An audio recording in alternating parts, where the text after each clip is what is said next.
Hey guys, what's up? In this tutorial we're going to show you how you can copy and paste a pivot table in your spreadsheets on Google Sheets. So let us get started.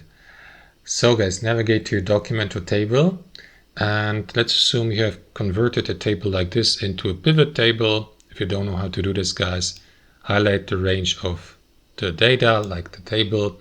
Just make sure that you highlight also the header of the columns, because these pivot tables need these column headers here, right?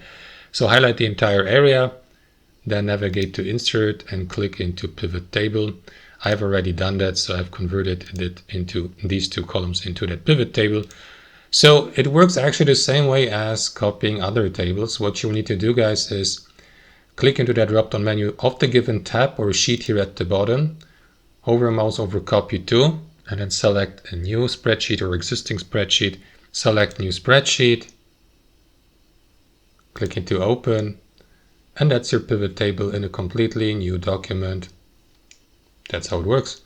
Thanks for watching and have a wonderful day.